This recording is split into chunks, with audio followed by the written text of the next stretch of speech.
With us today is Thomas Hazidezic, and today he'd like to speak with us about his time with a very special soul singer artist who had an influence on his life. Who might that be, Thomas? Well, there's been many soul singers, soul divas that have had massive influence on my life. But today I want to remember, obviously, the great queen of soul herself, Aretha Franklin, who I actually did get to meet in Detroit once. But her music has played a massive part in my life for a long time. And you know, most of us know a lot of her songs, the hits. Wasn't always the hits that I were always my favorite. It might have been an album track or sometimes somebody else's song that she'd recorded that I'd heard by Aretha, and it was just about Aretha's deliverance of a song, you know. Exactly, they were always brilliant. Yeah, the way she can tap into that. You know, it doesn't matter, you know, who you are, how old you are, or, you know, what color you are. You know, she was a person that really could take you and you know, connect with what you were feeling. For me, not just connect, she gave me a strength sometimes, you know, when obviously in our other stories, things we've shared about life experience. When I, you know, a certain age, I would, and I needed strength to overcome things. I would reach into that music, and a lot of it would be, you know, Aretha was always my power tool. Yeah. Okay. If I was feeling I couldn't do anything, or I didn't have the energy, or I didn't have the fight in me, you know, all I need to do is put on Aretha singing "Don't Play That Song for Me." Yeah. And the hair on the neck standing up, and like, you know, what she's piping through that song, you know, about, you know, because it brings back old memories, yeah, of days that I once knew, the day that I had you. So, and it's that the whole, you know, the loss of something and dealing with it and coming to terms with it, and then, you know, but being strong enough to say, whoa, don't do it anymore. Yeah. I mean, that's just one of the songs that's one of my all-time favorites by Aretha. I got to tell you a story about that, because I remember I was like, I think I was about maybe 12. Okay. And I was watching, she was on an English program and playing the piano. And as she's playing those notes, you know how it goes, and then she starts and going, Lord, don't play it no more. And the audience like go, wow, that girl can sing. And as Oprah Winfrey would say, there are singers and there are singers. And Aretha is a singer. So, yeah, I do love that song by Aretha Franklin. And then other ones that again, you know, lots of the hits like, you know, Natural Woman is really good. Yeah, I mean, you know, Aretha in all of the, you know, the ages, and of course, being English, a lot of Aretha's music we didn't always get like the way you got it, or, you know, you could see the videos or whatever. But when we did get it, it was, you know, one of my other favorite songs of Aretha is when she did with, what's her name? Annie Lennox. Yeah. So sisters are doing it for themselves. Mm-hmm. And it was, I mean, it didn't matter whether you're a bloke or a woman, you know, it was just a liberating song, you know. And I suppose I could identify to that from being gay. You know, it was like, you know, enough is enough. Okay, thank you. I'll get it for myself. You know what I mean? And it was that kind of, just the way Aretha, I mean, Annie Lennox, fantastic too, but just the way Aretha, you know, owned it. you know, Exactly. and told it as it is. And I think that was one of the things that I like so much about her music. Aretha, and I wonder whether, you know, if it was just theirs or something that she had to think about, you know, or whether, I don't know a lot about her lives, but maybe, you know, some of it was from grassroots experiences, you know, maybe pain and things that, you know, unfortunately Aretha would have had to deal with from growing up with you know, segregation and racism and, you know, all of those things, and seeing some of the things that were happening Oh, a hometown in Detroit, you know. turns out Aretha was physically abused by her husband, and Oh wow. Okay. Well, there's where again I knew there was another reason why I feel when Aretha sings certain things. One thing, and it's a good thing, because a good point, because there's one song by Aretha which more than anything song, it's somebody else's song, I believe, but Aretha sang it. And I've heard the original, and I always go back to the Aretha one, and the song is called "If You Should Lose Me, You'll Lose mhm. Everything." Yeah, Barbara Lewis, I think her name was. Uh, but it's good by Barbara, but the way Aretha sings it, it's like, I mean, again, I probably ask myself now, was something, you know, happening for her then, you know, because Mhm. and it's just something within the way she's singing the song that I pick up on, you know. Exactly. I'm giving you one more chance to straighten out, you know. If you don't do what's right, you know, I'm moving you out. It's Yeah, the same so thing she did in Respect, you know, yeah, which was an Otis Redding song originally, and he was like, "Down it, if you know once Aretha listens to one of your songs and then she sings it, then it's hers," you mhm. know. So Yeah, exactly. I mean, I love Respect. Did love Respect too, and what was the other one she did? Um, Natural Woman. mm-hmm. That was Carole King, wasn't it? You Yes, know, it was. Carol. Yes, it Yeah, was. yeah, she wrote it. Yeah, and of course Aretha, you know, took Yeah, it. took it around with it. You know, good Aretha. But it was, so there was that part of that time, and then I remember when, like, I was in my late teens and being able to decide when I go out, where I go out, you know. Mm-hmm. And then Aretha was coming out with brilliant dance stuff, like oh, George Michael and Aretha, you know, I Knew You Were Waiting, fantastic song. Yeah. Aretha's version when she sings Jumping Jack Flash, you know, and the The way tone, I've right?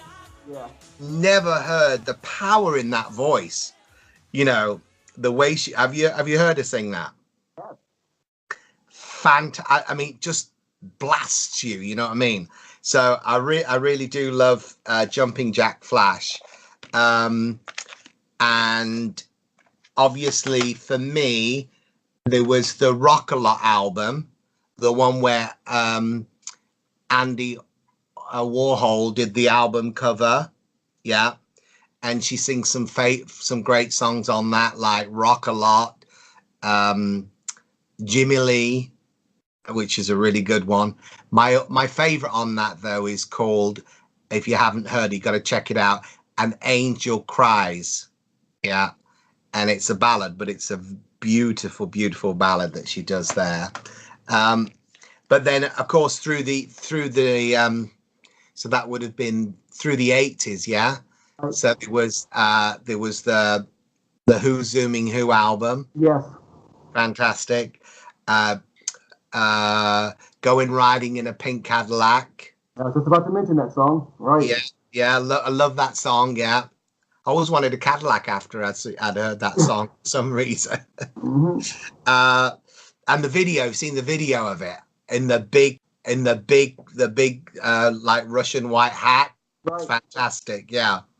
Um, but as I said, with Aretha, there wasn't, in the decades I grew up with her, there was always her new music, and then there was the old stuff that I didn't even know about that there was there to explore. So I would buy albums and CDs and experience things that she did before she became mainstream. Do you know what I'm saying? But Exactly. the voice was always fantastic. I mean, she does a version of, and I do love this version.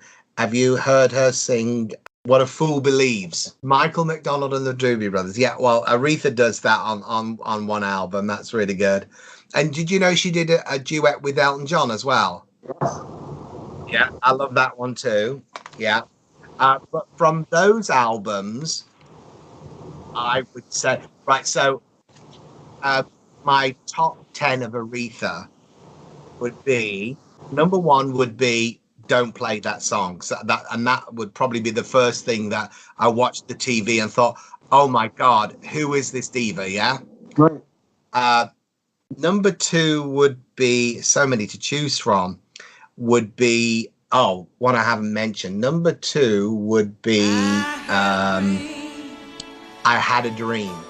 Remember the English girl, the big girl from England that won the talent show? Adele. She's big over here now. No, not Adele. Adele.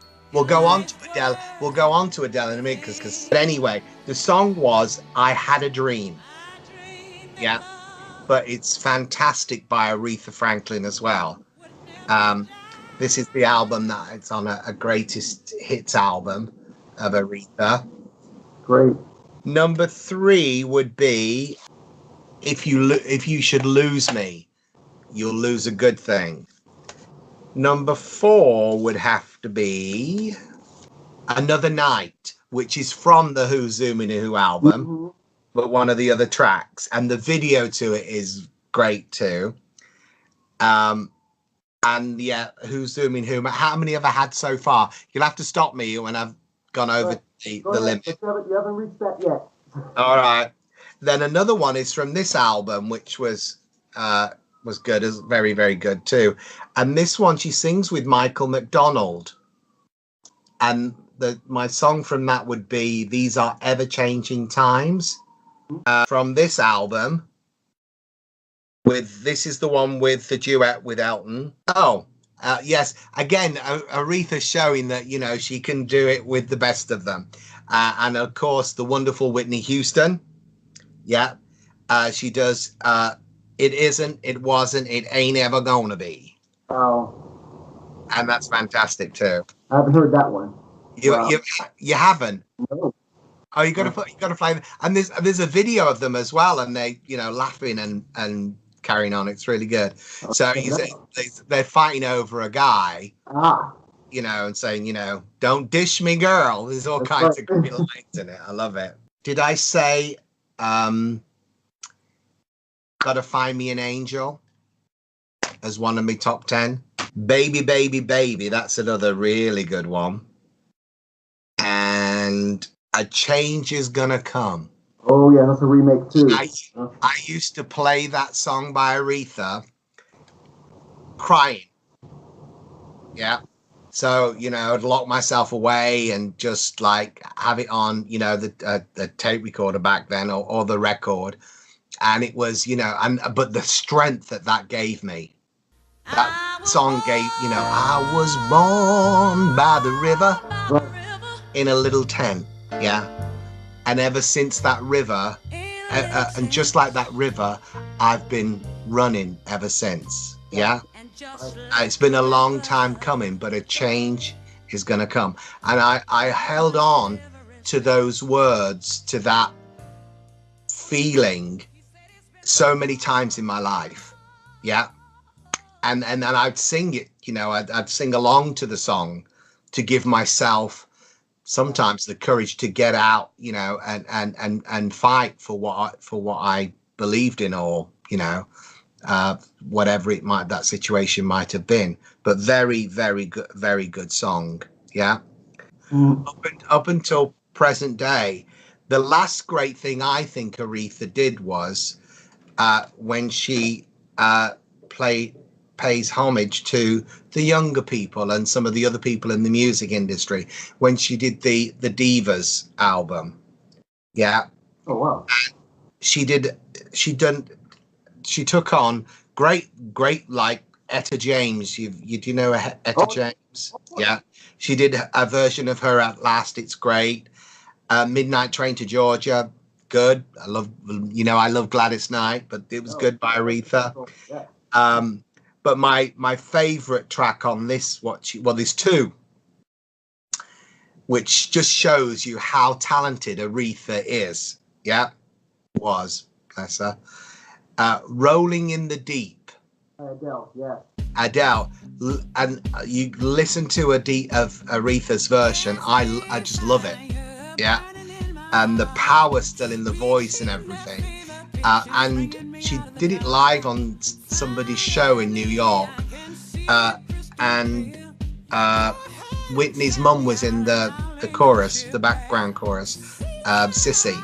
Really good to see. And then this was really real surprise too.